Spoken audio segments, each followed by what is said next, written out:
Hi there. So you just agree that you're happy for me to record the conversation, yeah? Yes. Well, very pleased to see you this morning. How are you doing? Thank you. And yourself? A little bit agitated. I haven't been allowed free travel to get from here to Lime Street. Free travel in Well, what? to go about my business. I'm being denied exit from the station. Right. Have you purchased a ticket Yes. where you boarded the train? I purchased the ticket and I can Yeah. show evidence of that. Right. Have you printed that ticket I wasn't off? able to get it printed, no. Right. Is there a reason why you were unable to get it printed I was running off? for the train. I have to be in a really important meeting in Reading, and I had to run to get the train because it was going to cause me enormous problems if I didn't get that train and was delayed for that really important meeting in Reading. Right. And I thought, quite reasonably, Yeah. that I've paid for a ticket. Yeah. I can prove I paid for a ticket. I can prove I've got the code for the ticket. And I literally, as I've said to these people, all I need to do is to go there to get that ticket and to show these people the ticket that I have purchased and paid for. And they're denying me. This encounter escalates fast. A man tries to leave Liverpool Central Station after buying his ticket online, but staff block his exit because he hasn't printed it. He has everything: payment confirmation, booking code, proof of purchase, right there on his phone. Still, they won't budge. He explains he's rushing to catch a train to Reading for an important meeting and just needs to print the ticket at the barrier. The frustration sets in immediately. He's paid his fare and can prove it, yet he's being treated like a criminal over one thing he doesn't have: a physical printout. An ability to do that. I understand their reasoning. All I'm saying is I paid for a ticket, so my belief is that in law I can show I've had no intent to defraud anybody. Yeah. I haven't travelled this network trying to travel without a ticket, and I can evidence that.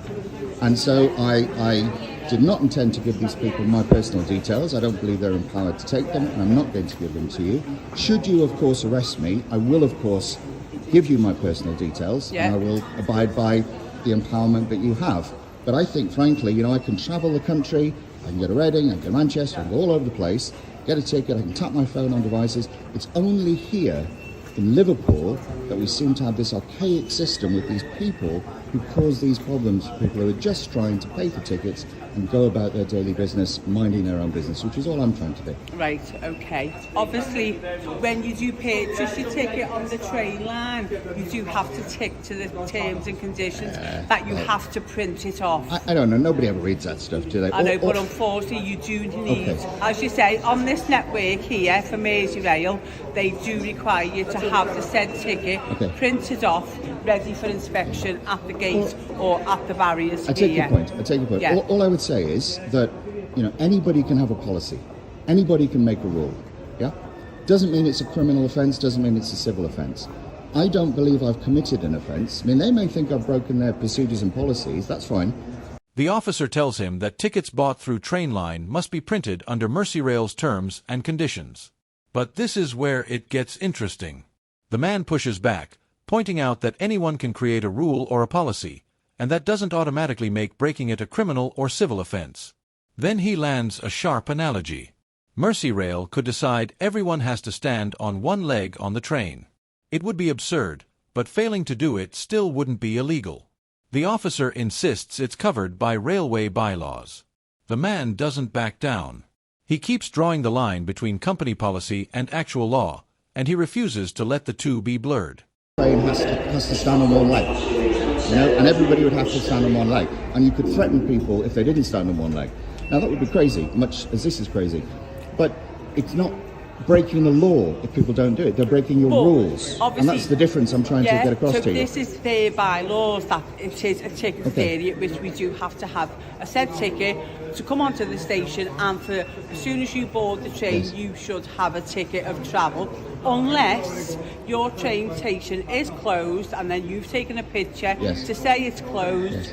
Come to these guys and they will sell you a ticket. It's often closed, it's often nobody there, and then it would be fine. But you've purchased your ticket already, but unfortunately, because you haven't printed it off, you should have printed it off before you travelled. So my point to you again is that I've looked at the bylaws, and I may be wrong, but I've read the bylaws, and my understanding of the bylaws is that they say if you break these bylaws, you may be taken to court. And if you're taken to court, and it can be shown that there's an intent to defraud, you may be prosecuted. Now I can show there was no intent to defraud. Okay. So if we go to court, it's all going to be very annoying for me, very embarrassing for Merseyrail, but I can show there was no intent to defraud, so I don't believe that I'm in any kind of, situation where I've broken these bylaws. I'm on the train, I paid for the ticket, I'm trying to go about my business, these people are stopping me. Now a second officer steps in, and the discussion turns technical. The man explains he's read the bylaws, and prosecution requires intent to defraud. He repeats the key point: there is no intent. He paid for the ticket, and he can prove it. Then the officer reveals what really concerns them. Some people buy train line tickets, never print them, complete their journey, and then claim refunds afterward. That's the fraud they're trying to stop. But here's the kicker. This man asks for the simplest solution imaginable, to walk over and print the ticket on the spot so they can verify it's real. They refuse. Instead, they insist he should have printed it before traveling, even while the proof sits right there in his hand. All of our problems, it's not your fault, I know, all of the problems we're having is because you've got these crazy laws, bylaws that are about 15 years out of date. The world has moved on. We all buy tickets online, we all represent those on our phones. That's what I'm trying to do, and that's what I'm being stopped from doing. Can I just explain to you what my colleagues tried actually? So the train line tickets, as you said rightly, you have to print out the tickets. If it's not printed out, it's not valid to travel on the train. I know this is what the lady said to me. Yeah, it's not valid on the train. And what I'm saying is I paid for a ticket. Can I just explain to you? Yes. What happened is sometimes people buy train line tickets. Yes. They don't print it. They do the journey. They complete the journey. Yes. What happens is they get refunded. Well, that would be terrible. They got refunded. That would be terrible. Okay, Yeah. So some people does that. Yeah, Okay, I'm not saying you do. No. Your intention to do that. Well, specifically, but on these occasions. Specifically, I asked these people Right. to let me go just over there, Okay. to print the ticket, Yeah. and they would see I'd printed the Right, ticket, okay. and they would know that it had been their paid. understanding would be So if it's not they a problem. went here, you Yeah. would have done the journey, Well, and you got the refunded as well from but the of train course line. they're always which here. I some mean, people does that. Okay. This is where the standoff hits peak tension. The officers demand his personal details so they can report him for ticket fraud. He refuses outright. He tells them he doesn't believe they have the legal authority to take his information and makes his position clear. He'll only provide it if he's formally arrested by a police officer. The problem is, the officer clearly doesn't want to make an arrest. Instead, she keeps trying to pressure him into handing over his details voluntarily. What follows is a bizarre, circular exchange. Why would I want to arrest you? Well, I'm not giving you anything unless you do. Total deadlock. No one backs down. Not an inch. So Have you had anybody leaving Liverpool Central Station without paying? So because you can't get past let me these explain. people. So at the moment, So what you is it? traveled without the valid tickets. You're saying that, So yes. okay, without no, I mean But you said it that. is. Yeah, I don't know. It's I on the paid for a terms and ticket. conditions without Okay, valid well, tickets. we'll disagree on that. Now, That's okay. You can deal with them as a civil matter, as you said. Yes. Yeah. You can give your details to them. Well, I'm not going to do that. And if you don't, then the police get involved. Yep.